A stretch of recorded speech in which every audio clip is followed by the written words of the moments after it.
Gracias. Bueno, siguiendo con las charlas del día, hoy es la última de la mañana, les voy a presentar a la doctora María Alejandra Aguilera, que también es médica de nuestro hospital. Ella es especialista en pediatría e infectología, es miembro del Comité de Infectología de la SAP, miembro de la Sociedad Argentina de Infectología Pediátrica, es médica de staff del Servicio de Epidemiología y Control de Infecciones del HPMI, y bueno, es un honor contar con la presencia de Alejandra, te agradecemos.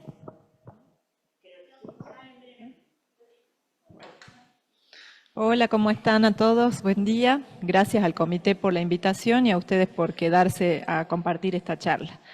Lo que vamos a hablar hoy día es síndrome febril prolongado, ¿sí?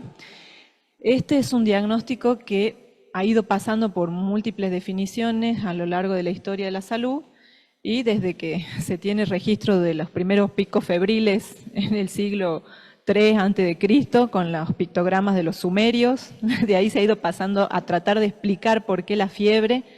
Por ejemplo, los médicos hipocráticos, varios siglos después de eso, empezaron a querer explicar las teorías de que la fiebre y la temperatura corporal dependían de un equilibrio entre los 4 humores: la sangre, la flema, la bilis negra, la bilis amarilla.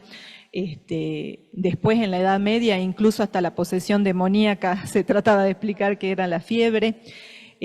Otros trabajos, por ejemplo, en el siglo XVIII ya, cuando se descubre el sistema circulatorio, ahí querían tener hipótesis como que la fricción de la sangre y el sistema vascular era el responsable de estos cambios de temperatura. Pero bueno, así, con el pasar de los siglos y de las explicaciones, teorías y trabajos, se llegó al consenso de que nuestra temperatura corporal depende de muchos mecanismos de homeostasis y de poder tener una velocidad adecuada para disipar el calor. Lo que son registros del uso de termometría para ayudarnos en el diagnóstico, también tienen como incierto el origen, digamos, pero ya tenemos datos de Eros de Alejandría o de Bizantino, que habían hecho algunos dispositivos para medir temperatura, incluso Galileo ya en el 1500 también unos dispositivos de aire. Pero no fue hasta 1868 donde, gracias a las teorías del profesor alemán Karl Wunderlich, él fue el que instauró a los 37 grados como la temperatura corporal normal y le dio la relevancia a los 38 grados como límite superior, o sea que fue el primero que definió a la fiebre, ¿sí? Es un diagnóstico que va a generar mucha angustia, ¿sí? Mucha angustia en los padres principalmente y en nosotros también, porque no es algo, muchas veces sí, lo vemos al paciente, vemos la clínica y decimos, es tal cosa, ¿cómo no se dieron cuenta? Pero eso no sucede siempre y nos lleva mucho tiempo en poder investigar qué causa este síndrome febril, ¿sí? Si es infeccioso, si es autoinmune, si es inflamatorio, si es neoplásico. Y bueno, eso es lo que más nos va a angustiar, el determinar qué. Esta es la definición que yo tomé de la Sociedad Española de Infectología Pediátrica, que se publicó en 2023, la doctora Rivero Calle, y lo define como la presencia de temperatura de más de 38 grados que evoluciona más de una semana hasta 3 semanas o más, cuya causa no se pudo determinar tras haber realizado anamnesis, exploración física y estudios complementarios iniciales. Como ven, es extensa la lista de las cosas que podemos tener de diagnóstico diferencial, entre las infecciosas, autoinmunes, parasitarias y las misceláneas. Las infecciosas, las más frecuentes, son las virales, ¿sí? A la cabeza Epstein-Barr, citomegalovirus, virus respiratorios, virus del HIV y otros. También las causas bacterianas, donde lo principal es Staphylococcus aureus, y bueno, sobre todo focos profundos, ¿sí? Que pueden hacer abscesos pulmonares, abscesos intraabdominales, infecciones osteoarticulares, no olvidarnos de brucelosis, de rickettsia. Las causas parasitarias, lo más común que vemos nosotros por nuestro medio, leishmaniasis visceral, histoplasmosis, paracoccidioidomicosis, sobre todo en las causas fúngicas, y bueno, en las autoinmunes, artritis idiopática, lupus eritematoso, enfermedad Kawasaki, sin dejar de lado las malignas, y bueno, las misceláneas como la fiebre por medicamentos, la fiebre de origen central, etc. Como vimos que es extenso, nosotros muchas veces estamos mareados, no sabemos qué empezar a pedir, qué decir. Entonces hay que tener como una guía, un algoritmo básico para que podamos ubicarnos, ¿sí? Dependiendo de dónde estemos con el paciente, ¿sí? Si estamos en consultorio, si estamos en la guardia, si estamos en el internado. Entonces, primero ver cómo está ese paciente hemodinámicamente, si está estable o no, para poder derivarlo a urgencias, estabilizarlo, internarlo y recién poder seguir con todo nuestro algoritmo. Si el paciente está estable, podemos empezar, como dijimos, la anamnesis detallada, el examen físico exhaustivo, un laboratorio básico y ver si con eso logramos llegar a una etiología clara o no. Si ya tenemos la etiología, manejemos la fiebre y tratamiento específico. Si no lo tenemos, tenemos que seguir avanzando en nuestra fase de estudio, donde ya pediremos imágenes y procedimientos invasivos como una punción de médula o una biopsia. Y bueno, hacer las interconsultas pertinentes a los distintos especialistas. En cuanto a la historia clínica, ¿qué tenemos que recabar nosotros? ¿Sí? Documentar realmente la existencia de esa fiebre, cómo es la característica de esa fiebre, si es persistente, si es ondulante, si es vespertina, evaluar qué impacto tiene sobre el paciente, si hubo una historia de viajes, si hubo antecedentes epidemiológicos, qué sé yo, de un cuadro viral en la familia, si ese mismo paciente cursó hace poco alguna infección reciente, la historia de vacunación, historia de contacto con animales, con alimentos, el uso de fármacos. Bien, en cuanto al examen físico, tengan en cuenta esto, que tiene que ser siempre minucioso y reiterado, porque capaz la primera vez yo vi aftas, mi compañero no las vio, o vi un rash, se le fue y vuelve. Entonces siempre reiterar ese examen e ir documentando, lo mismo que el examen, la anamnesis, porque los papás van recordando datos al correr de los días que uno lo examina. Entonces acá lo que tenemos que ver es el estado general del paciente, como dijimos, si está estable o no, los parámetros que viene teniendo en su crecimiento y si vemos signos de localización de alguna de estas infecciones, ¿sí? Afectación en piel, en mucosas, si hay adenopatías, si hay visceromegalia, compromiso ocular, articular, si vemos masas o tumoraciones. Y acá, bueno, unas imágenes como para que vean que a veces la afectación de piel se manifiesta y nos dificulta mucho más también hacer los diagnósticos, ¿sí?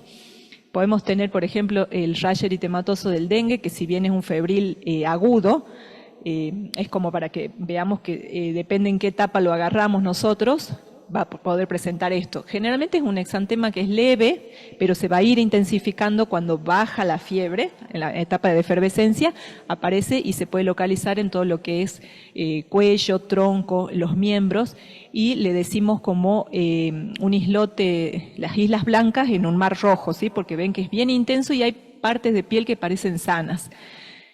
El parvovirus va a afectar a niños más pequeños y la llamada quinta enfermedad, que se presenta como en las mejillas, sobre todo como una intensa bofetada. Pero también puede ser en calcetín y en guantes. El Epstein-Barr es poco frecuente, digamos, su exantema, pero se presenta sobre todo si han tomado antibióticos y amoxicilina previamente, ¿sí? Lo que es medicamentos, también ustedes saben que puede ir y venir el exantema de acuerdo a qué medicamento sea y si se sigue administrando. Pueden ser leves o presentarse como un Steven Johnson o una necrólisis epidérmica tóxica.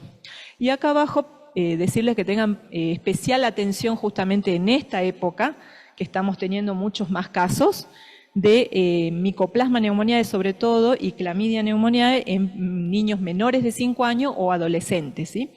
Que estas son causas frecuentes de neumonía adquirida en la comunidad, pero también tienen sus manifestaciones extrapulmonares, ¿sí?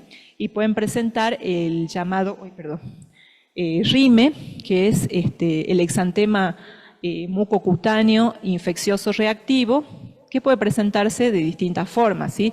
Generalmente es afectación de mucosa, de la boca, con ulceraciones, costras, aftas, lesiones sangrantes, y de la mucosa conjuntival, que está bien eritematosa, con edema palpebral.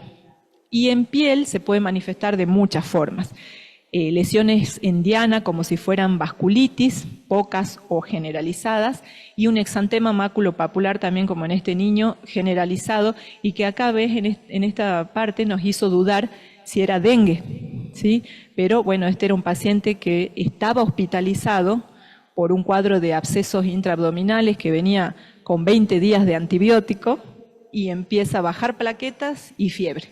Entonces uno pensó dengue intrahospitalario, porque lo hemos tenido.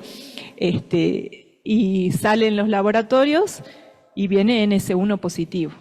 Pero ojo, no hay que casarse con lo primero que uno ve. ¿Por qué? Porque hay que confirmar las serologías y juntar más datos y recabar, como les digo, todos los días. Hicimos PCR de dengue negativo. Y el chico seguía febril, y bueno, será medicamentoso, será otra cosa, y bueno, así se empiezan a pedir hasta que logramos que venga serología positiva para clamidia. ¿Sí? Y recibió, bueno, su tratamiento específico con los macrólidos, pero también tuvo que recibir gamma globulina y ciclos de corticoides. Y acá, al de la derecha sería para mi lado, es mi sobrino, que aunque no lo crean, cuando tenía esta edad, empezó con un cuadro respiratorio odinofagia, una fiebre de nada, y terminó también con gamma globulina, corticoides y micoplasma. Entonces, a tenerlo en cuenta, porque esto se presenta en brotes cada 4 años más o menos, y es en esta época otoño, invierno, donde aparece, ¿sí? Nosotros en el hospital tenemos una tecnología de biología molecular que es muy útil, ¿sí? Se detecta ADN de estos gérmenes por PCR. Entonces se hace un aspirado nasofaringeo o un hisopado y en horas podemos tener el resultado, lo que nos ayuda muchísimo porque la serología se tiene que enviar a Buenos Aires, demora, si tienen obras sociales otra demora, entonces esto es muy bueno como tecnología, pero bueno, también tiene sus idas y venidas económicas. Acá seguimos mirando, por ejemplo, la presencia de la visceromegalia, como en la leishmaniasis y en paracoccidioidomicosis. Acá para que veamos lo que es enfermedad por arañazo de gato, típica la pústula que aparece después en la zona de mordedura o de arañazo del gato. En cuanto al laboratorio, tenemos que empezar con un hemograma completo, plaquetas, los reactantes de fase aguda, tener una función hepática, una función renal, solicitar los cultivos del foco que uno piensa y si no tenemos foco, bueno, haremos hemocultivos, uros, coprocultivos. Y acá también, como les digo, nos ayuda mucho el FilmArray que tenemos los paneles sepsis, meningio, neumonía y panel respiratorio alto y también gastrointestinal, que los resultados los tenemos en 2 horas, 3 horas, entonces eso ayuda a que uno se frene también con el tema antibiótico, ¿sí? Porque tiene que analizarse bien el resultado y poder descalar o al contrario escalar, porque también se detectan genes de resistencia. Entonces es la verdad que muy bueno, pero hay que saber utilizarlo también. Perfil tiroideo. Podemos pedir un colágenograma, estudiar la inmunidad con lo básico que tenemos, proteinograma electroforético, dosaje de inmunoglobulinas y bueno, ya es más fina la población linfocitaria. Por eso necesitamos también de lo que les decía, la interconsulta constante con los especialistas. Y después, bueno, vamos avanzando con el tema imágenes de acuerdo a la sospecha y al foco clínico, porque también hay que tener un uso racional de lo que pedimos, ¿sí? Porque vamos a pedir de todo y con lo que nos venga, ¿qué hacemos? ¿Sí? A veces es peor. Y bueno, llega una etapa en donde necesitamos ya los procedimientos invasivos. Esto también, la pelea constante es cuando pedimos una biopsia o una punción de médula, saber qué queremos pedir, cómo se va a recolectar esa muestra, porque es muy valiosa, entonces por ahí no hablamos bien con el cirujano, no hablamos con el oncólogo y ellos van a sacar por ahí anatomía patológica o para hacer los dosajes de oncohematología. Pero si vos no le decís, necesito ver leishmaniasis, estoy sospechando un citomegalo, estoy sospechando Epstein-Barr, llevan distintos procedimientos y preparaciones, ¿sí? ETA, heparina, y ya no sirve la muestra. Y perdemos un material muy valioso. Entonces hay que tener en cuenta que si sacamos biopsia o punción de médula ósea, debemos remitir para anatomía patológica, cultivo de gérmenes comunes, micológico, micobacterias, y las PCR podemos hacer para citomegalo, Epstein-Barr, leishmaniasis, muy importante eso. Como les digo, ¿qué hacemos con todo lo que nos llega o lo que ya pidieron nuestros colegas? ¿Sí? Tenemos que hacer la reevaluación constante, ir viendo hacia qué dirección vamos. Y acá, bueno, yo les voy a mostrar unos tips, digamos, de cada patología que es la más frecuente, como para que refresquemos un poco. Lo más común, como les decía, en la primera de la lista, es la mononucleosis, que es producida por Epstein-Barr. ¿Sí? En el 90% de los casos es el que produce el síndrome mononucleosiforme, seguido de citomegalo, también toxoplasmosis y HIV. La triada típica es la faringitis, la odinofagia, las linfadenopatías regionales y el compromiso del estado general, que puede ser solo una astenia, una fatiga crónica, pero a veces el compromiso más importante y sobre todo con esplenomegalia. Como vimos, puede haber un exantema, pero no es lo más frecuente, y sí en el laboratorio la linfomonocitosis. ¿Sí? ¿Con qué hacemos el diagnóstico? Con los anticuerpos heterófilos o monotest. Si ya lo tenemos positivo más la clínica, eso nos hace el diagnóstico. ¿Sí? Ahora, depende en qué fecha lo sacamos, porque generalmente son positivos después de los 5 días de que aparecen los síntomas. ¿Sí? Puede ser negativo también porque es algo inespecífico, pueden ser menores de 4 años, por ejemplo, y darnos negativo, entonces ahí sí necesitamos confirmar con la serología, ¿sí? Que esto sería los antígenos de la cápside viral, que son más específicos. Hay que pedir el par, ¿sí? Eso acuérdense siempre, porque si no, no puedo interpretar. Uno dice, pero bueno, pedimos solo IgM. Y no, porque si me da negativa puedo después tener una seroconversión o no estar en el periodo en que suben esos antígenos, entonces pedir siempre el par. Y estos son antígenos que están en las células en replicación, por eso son más específicos. Y tenemos otros también como los anticuerpos tempranos y los anticuerpos nucleares, que ya los utilizamos en los pacientes inmunodeficientes o que tienen manifestaciones atípicas, porque eso nos va a diferenciar, ¿sí? Si es una infección primaria de una crónica o una reactivación. El tratamiento, bueno, es más sintomático, digamos, ¿sí? El reposo, el tratamiento de la fiebre, del dolor, y no se prefiere usar los corticoides porque, como saben, este es un virus que después de la infección aguda permanece latente, puede estar de por vida en el paciente, ¿sí? Y tiene un potencial oncogénico. Entonces los corticoides se piensa que podrían interferir en eso. Solamente los utilizamos en el caso de que haya una obstrucción de vía aérea importante por la linfadenopatía, neumonía, una anemia hemolítica y obviamente por el síndrome hemofagocítico, que no debemos olvidar de que se puede presentar. Citomegalovirus es muy parecido, se presenta con adenomegalias, este sí puede tener el exantema. Puede haber leve compromiso, pero, por ejemplo, dependiendo de la edad, puede haber un compromiso grave, presentarse como sepsis, sobre todo en neonatos, donde tenemos hepatomegalia, esplenomegalia, una anemia, plaquetopenia, el aumento de las transaminasas, de bilirrubina, y tenemos que hacer el diagnóstico con serología, el par, IgG, IgM, y de acuerdo a esto vamos a confirmar con PCR, que sería la carga viral cuantitativa, ¿sí? Sobre todo si están en parte privada, no olvidarse poner cuantitativa, porque si no nos ponen cualitativa y es positiva o negativa. Y yo necesito muchas veces determinar por el tema de hipoacusia, por el tema de complicaciones neurológicas. Generalmente en menores de 1 año es donde sí o sí necesito, porque voy a poner en balanza si realmente lo tengo que medicar o no. Y se utiliza el tratamiento ganciclovir, que es un antiviral endovenoso, y valganciclovir, que es vía oral. Otra enfermedad común que no debemos olvidar es enfermedad por arañazo de gato, ¿sí? Es producida por Bartonella henselae, que es una bacteria que en el gato se comporta como un parásito readaptado, porque puede estar haciendo bacteriemias crónicas y el gato estar sano.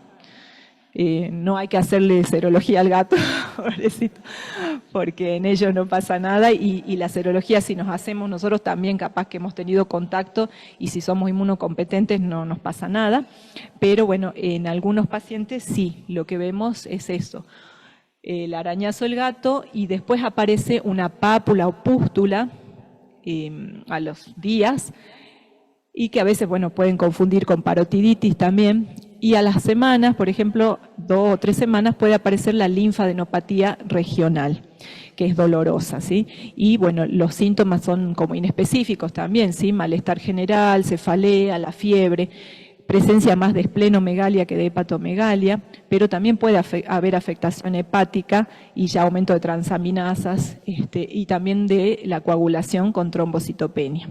Diagnóstico también con serología, pedimos IgG e IgM, esto en el hospital, por ejemplo, se tiene que derivar, entonces también tenemos el inconveniente del retraso, si la obra social autoriza o no, entonces a veces eso es lo que yo digo que más angustia, porque los tiempos de los papás no son los tiempos nuestros de lo administrativo o de lo económico. Como complicaciones puede tener, como les dije, alteraciones de la coagulación, puede presentarse con neumonía complicada con derrame, lesiones osteolíticas y también puede presentarse como una encefalitis. Tratamiento generalmente se prefiere combinar, ¿sí? TMS con Rifampi o doxiciclina con Rifampi, y si hay bacteriemia, porque esto también aparte de serología puede aparecer en los cultivos, no debemos hacer menos de 4 semanas de tratamiento. Y si hay solo lesión en piel, puede variar, ¿sí? De 4 a 6 semanas o dependiendo la remisión, hasta 8 semanas. En el caso de brucelosis, es otra de las zoonosis importantes, que es producida por Brucella melitensis. Esta bacteria va a afectar principalmente al ganado caprino, pero también puede ser a las ovejas, vacas, caballos, incluso a los perros. ¿Y cómo se va a transmitir? Generalmente es por ingerir quesos y leches mal pasteurizadas. La carne es poco consumida, pero bueno, sí hemos tenido pacientes por ahí de estos comedores escolares, de las zonas del norte de la provincia. Y también se puede transmitir por lesiones en la piel y contacto con esa sangre que está infectada, sobre todo en el caso de los veterinarios, ¿sí? Que también tienen contacto con la secreción de los animales que abortan sus fetos. Porque Brucella tiene como una especial afinidad, digamos, con el tracto genital de estos animales. Y también se cree que puede haber partículas infectantes que uno las puede inhalar. Se va a presentar también un poco inespecífico, eso es lo que cuesta en el diagnóstico.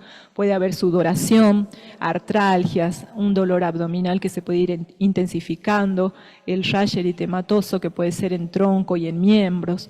En los varones puede presentarse orquitis. En cuanto al laboratorio podemos tener, como en el resto, pancitopenia, linfocitosis y puede haber también algunos trastornos hematológicos.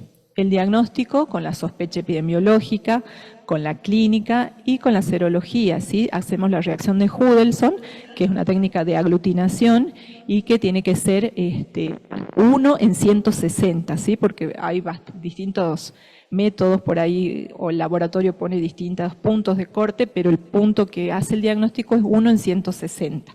Y se debe confirmar con rosa de Bengala, que es otra técnica de aglutinación, o con ELISA. También podemos rescatar a este germen en los cultivos. Como complicación importante, más que nada las osteoarticulares, neumonías, endocarditis y abscesos. Entonces, si hay estos focos profundos que no se resuelven, se puede cronificar esta infección. Y bueno, el tratamiento también, parecido a enfermedad por arañazo de gato, generalmente doxiciclina, o TMS con Rifampi o streptomicina combinados, porque si no se cree que monoterapia puede producir reactivaciones, sobre todo a los 3 o 6 meses de que uno abandona el tratamiento, que son 6 semanas mínimo. Bueno, acá unas viejas conocidas, salmonelosis y leishmaniasis. Salmonela, ya sabemos que nosotros somos endémicos desde hace varios años, y que bueno, uno ha ido descubriendo distintos culpables, porque primero era el huevo, incluso se llegó a decir la frutilla, el agua, pero bueno, lo importante es que si bien es una infección aguda, pero tiene una evolución crónica, ¿sí? Se cronifica y la fiebre sobre todo es lo que más preocupa en los papás. es una fiebre que tiene que ser más de 3 días, ¿sí? Y no tiene que asociarse con otro foco, sobre todo el respiratorio. Aunque, bueno, hemos tenido pacientes con coinfecciones, pero no es lo común. Entonces, es un paciente que se presenta con fiebre más de 96 horas, que tiene dolor abdominal que puede ir en aumento, que puede estar con diarrea o con constipación. Entonces, ahí en el primer examen del paciente tenemos que ver si hay factores de riesgo, como la edad, o por ejemplo la deshidratación, este dolor abdominal intenso, porque ya nos puede hablar de una complicación como una perforación intestinal, y vamos a tener también hepatoesplenomegalia, un estado tóxico. Entonces eso nos va a definir si lo internamos al paciente, hidratamos, hacemos tratamiento antibiótico endovenoso o puede seguir ambulatorio y con los controles pertinentes. Recordar que tiene un periodo de incubación que puede ir hasta 2 semanas, un periodo de estado hasta 3 semanas y convalecencia también 3-4 semanas. En el laboratorio vamos a encontrar anemia, leucopenia más que nada. Cuando hay leucocitosis, que generalmente es en la segunda semana de evolución, ya hay que tener ojo porque puede haber una complicación. La hepatitis también es clásica, con aumento de las transaminasas. ¿Y cómo hacemos nuestro diagnóstico? Generalmente estamos acostumbrados a ver reacciones de Vidal, pero eso no hace el diagnóstico, ¿sí? El diagnóstico se hace con el hemocultivo, que tiene una sensibilidad alta, al igual que el coprocultivo. Hemocultivos generalmente se positivizan en la primera, tirando más para la segunda, y copro para la segunda, tercera semana, ¿sí? O sea que también hay que estar atentos cuando pedimos y cuando nos viene negativo, qué interpretar, ¿sí? Porque cuando tenemos reacción de Vidal, uno tiene que tener un título también de 1 en 160, ¿sí? No menores, porque esta reacción, digamos, lo que mide son los antígenos somáticos de la salmonela, y se van a positivizar recién en el día 11, a partir del día 11. Entonces, si nosotros vimos al paciente con fiebre de 4 o 5 días y pedimos, nos da negativo. Le vuelvo a pedir, me da 1 en 40, positivo, es salmonela. No, tienen que ser una seroconversión de hasta 4 títulos superiores, ¿sí? Si no, es la reacción de Vidal unida al coprocultivo o unido al hemo. Si nosotros en el algoritmo que pusimos para la provincia, se la podía usar en lugares donde no hay posibilidad de tomar hemocultivos, y bueno, que uno tenga el paciente en estado tóxico o cuando fue el momento, digamos, del mayor brote. Y bueno, de acuerdo a si hacemos tratamiento endovenoso o ambulatorio, podemos utilizar ampicilina o ampisulbactam, amoxicilina, las cefalosporinas las tenemos sensibles, TMS sí, pero lo que estamos viendo mucho aumento de resistencia es con ciprofloxacina. Entonces, tener cuidado con el tratamiento que iniciamos, tengamos la sensibilidad del antibiograma, porque si no son pacientes que no andan bien. Lo mismo hemos visto con cefixima, ¿sí? Que no andan bien porque se prefieren los antibióticos que son de actividad más intracelular. Incluso acitromicina andan muy bien, pero bueno, hay que hacer 7 días. En cuanto a leishmaniasis, también es una de las zoonosis más importantes que tenemos. ¿Por qué? Por la gravedad, y si uno no llega al diagnóstico y al tratamiento rápido, puede provocar la muerte en menos de 1 año, ¿sí? Uno dice, bueno, 1 año, pero no, son pacientitos que se van desnutriendo con una desnutrición calórica proteica importante, que por ahí si son de las zonas endémicas, tienen fiebre y como que se acostumbran a esa fiebre, a ver los panzonitos con anemia y no se piensa en este diagnóstico. Esta zoonosis es producida por Leishmania brasilensis o infantum y puede haber 2 formas, ¿sí? La tegumentaria, que es afectación de piel, y la visceral. La que nosotros, bueno, hemos tenido de las 2, pero la visceral es la que presenta más esta fiebre prolongada. Se transmite por el mosquito que se denomina en el norte el torito o mosquito de la arena, que es un mosquito, bueno, con actividad vespertina, y que si uno ve las imágenes, digamos, de los pueblos originarios, por ejemplo, tiene todo predispuesto para que este mosquito esté ahí y para que infecte a los perros, sobre todo, que es el reservorio, ¿sí? Se ve que es una zona húmeda, con hojarascas, con todo sucio, el perro convive como uno más. Entonces, siendo el reservorio, ya el otro mosquito pica, al humano y en una semana ya transmite la leishmaniasis, ¿sí? Entonces, esos amastigotes se van a reproducir. Bueno, dependiendo de esa inmunidad, si la inmunidad celular mía lo detiene apenas ingresa, voy a ser asintomática y solo tengo serología positiva, no debo recibir tratamiento.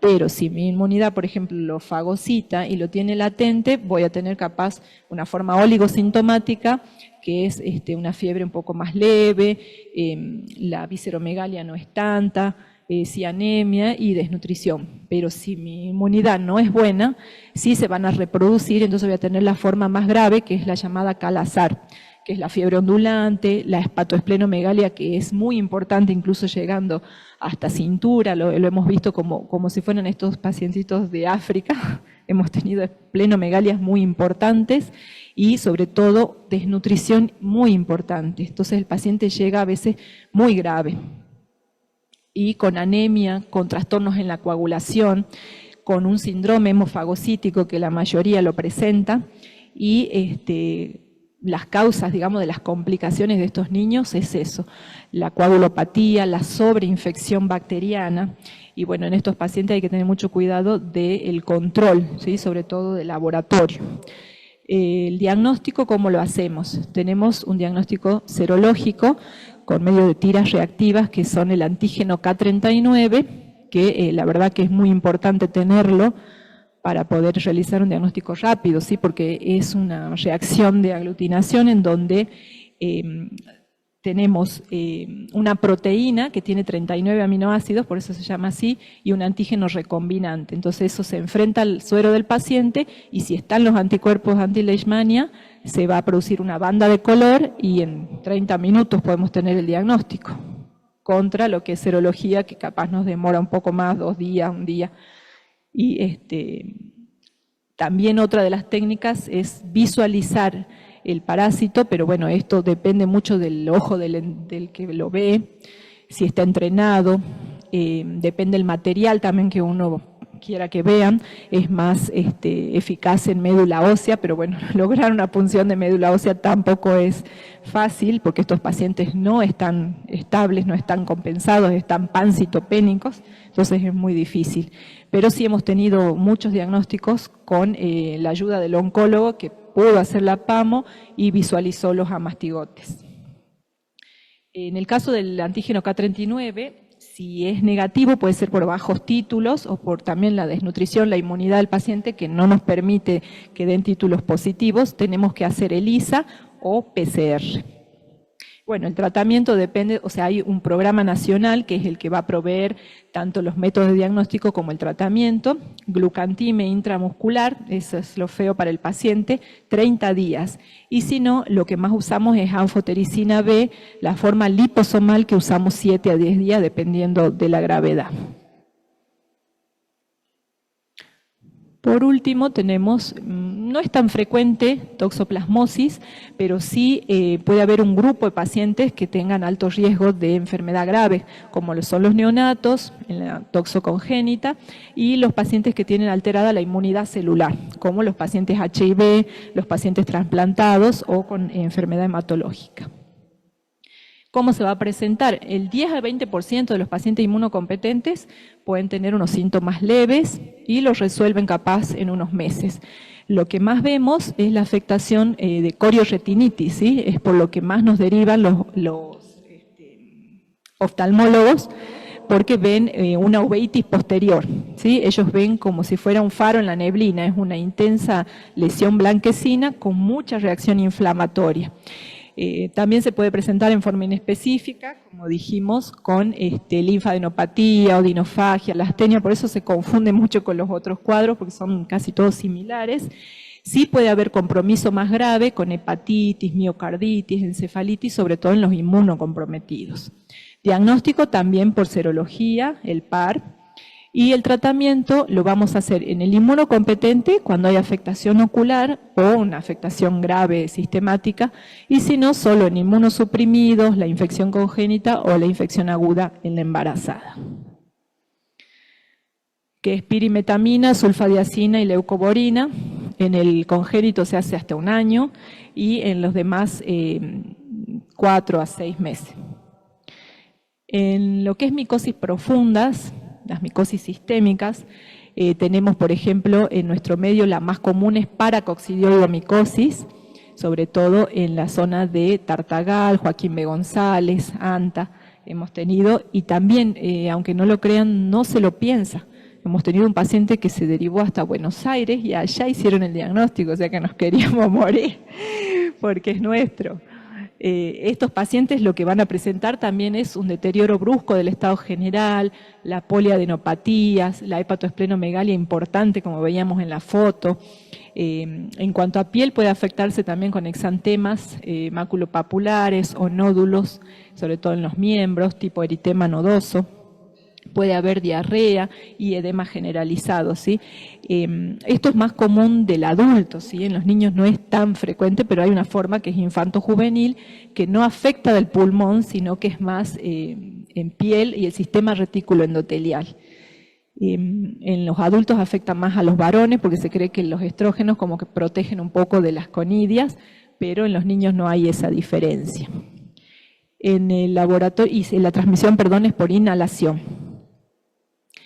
En el laboratorio vamos a encontrar anemia, leucocitosis, la eosinofilia, el aumento de transaminasas y de bilirrubina. Y también el diagnóstico puede hacerse por el hallazgo en materiales, por ejemplo, materia fecal, esputo, hacer los cultivos de suero y detección de los antígenos específicos, ¿sí? La serología IgG, IgM. Y tratamiento también es prolongado, 6 a 9 meses, generalmente con itraconazol andan muy bien y sin recaídas. Y si no, en los casos más graves o con compromiso pulmonar, sí utilizamos anfotericina B.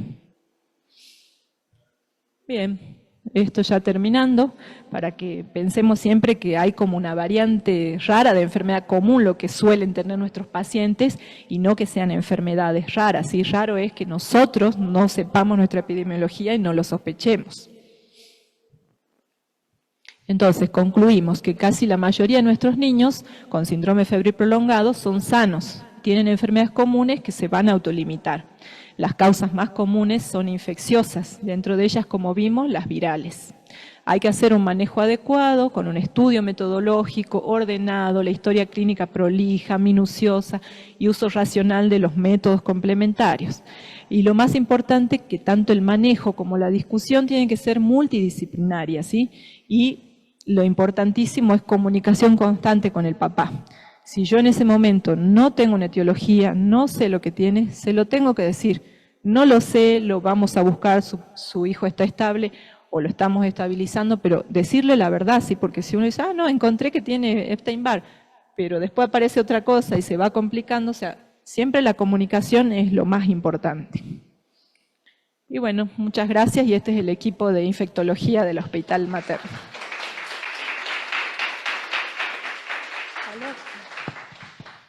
Si tienen alguna pregunta.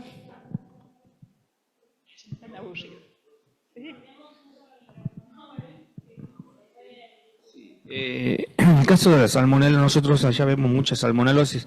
Sí sabíamos también de que hay que esperar un rango más o menos de 5 días para que la viral se muestre algún tipo de títulos, pero para los hemocultivos y coprocultivos hay que esperar más tiempo, como usted decía, 2, 3, 4 semanas. Mientras tanto, ¿qué hacemos con el paciente?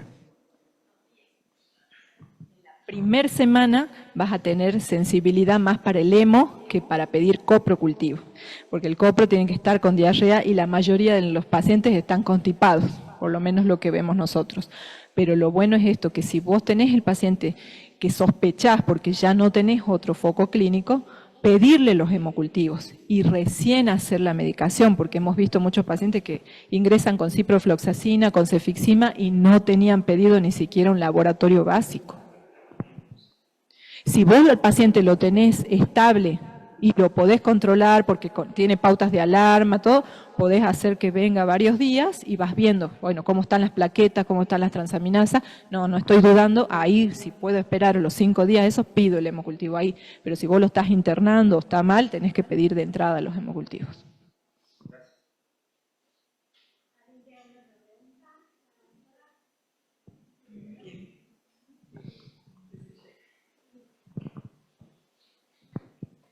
Una preguntita, estamos viendo o por lo menos quería preguntarle a todos los pediatras, estamos viendo estos días mucho rash, mucho brote, pero que no tienen ni fiebre, ni tos, ni congestión, duran 1 o 2 días y es como que yo la verdad que sinceramente creo que es algo viral, parte de lo viral, pero viste que por años se van viendo cosas como diferentes, ¿sí?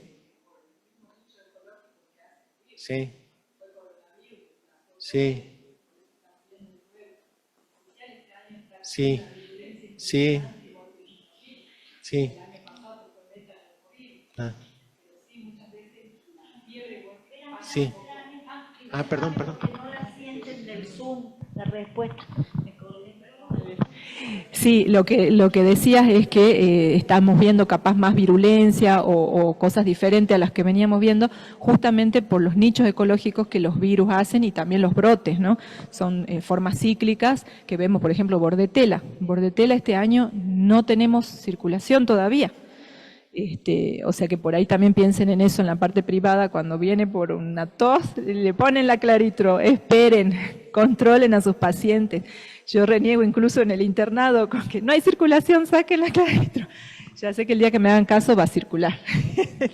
Pero bueno, sí, los virus se están comportando de manera más agresiva porque justamente no habían circulado por el tema coronavirus, que estuvo como casi 2 años desplazándolos. Y sí, vemos esto, a veces la fiebre solapada, muy leve, y cuando ya cayó, ahí ves el rash. Pero sí, son 2 o 3 días y andan bien, sí lo estamos viendo a eso. Pero bueno, el consejo es ese. Si uno puede y tiene confianza con su paciente, citarlo, controlarlo, medir temperatura, hacer las pautas, pero no medicar con antibióticos precozmente.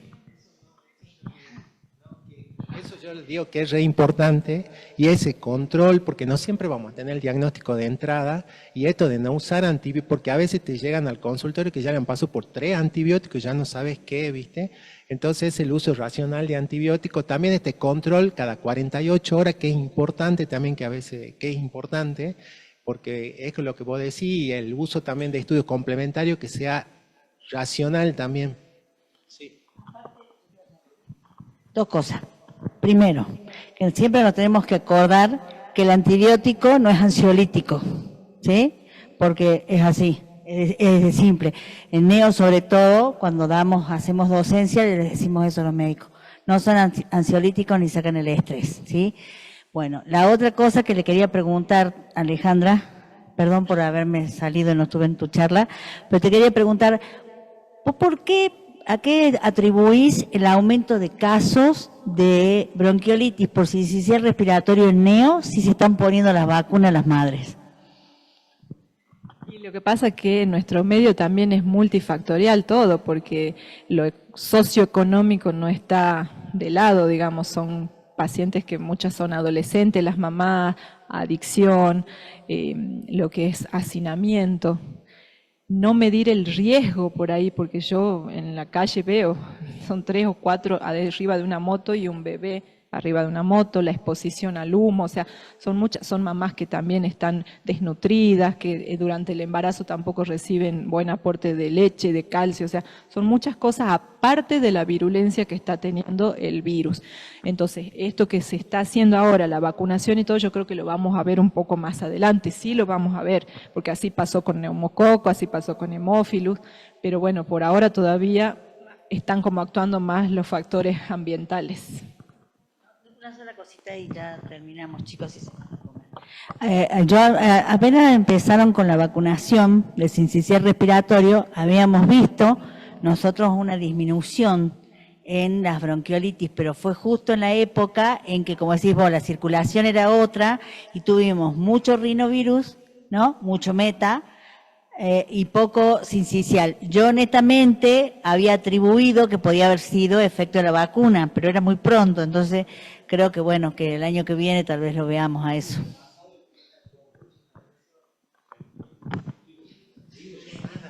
No, pero es que son comentarios. No, que el año pasado el metaneumovirus llevó a mucha internación y graves, chicos graves en respirador, digamos. Es como que año a año van variando, son más resistentes y dan sintomatología que por ahí no están en los libros.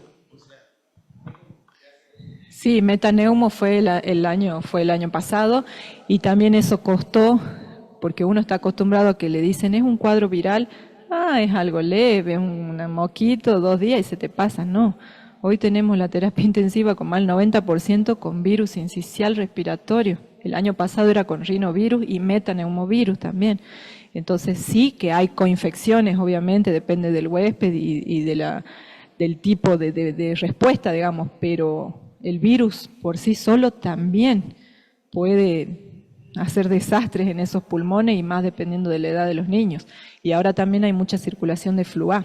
Así que si no están vacunados ustedes, sus familias y los niños que corresponden, por favor, revisen carnet, indiquen por favor la vacuna. No, quería preguntarle, ¿cuánto es el día de estada que tienen los chicos en internación por sincicial respiratorio?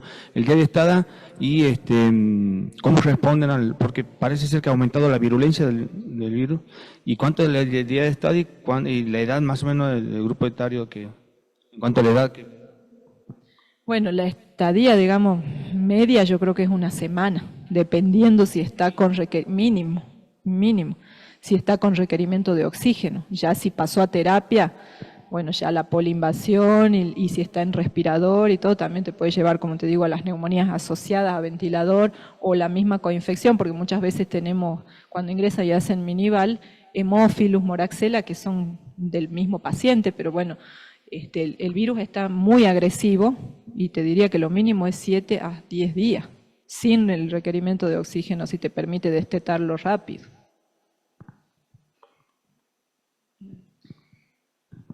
¿Alguien más quiere hacer una pregunta? Carlitos, podés hacer otra pregunta.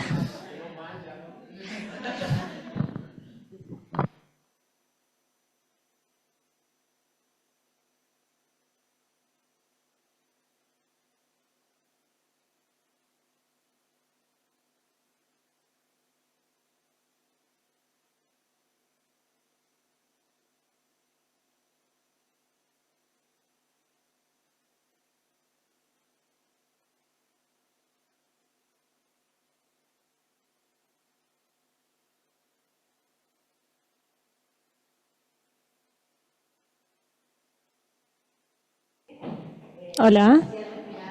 Dos de estos chicos han requerido asistencia respiratoria y ya llevan más de 10 días internados. O sea que también depende, ¿no?, de la vulnerabilidad del huésped y de la edad, ¿no? En el periodo neonatal por ahí es un poquito peor y generan un poco más de dependencia. Si vos me preguntas, antes que pregunte te digo, si tiene relación o no la prematurez, ha sido indistinto. Han sido chicos incluso de términos los que han ingresado y dentro de la internación hemos tenido un flu A intrahospitalario en lo que va de la internación. Por eso la importancia de lo que dice la doctora Aguilera, por favor, no solamente a los niños les digamos y a los padres que mantengan el calendario al día, sino nosotros también como profesionales de la salud nos vacunemos y seamos responsables con eso también. Nada más, muchas gracias.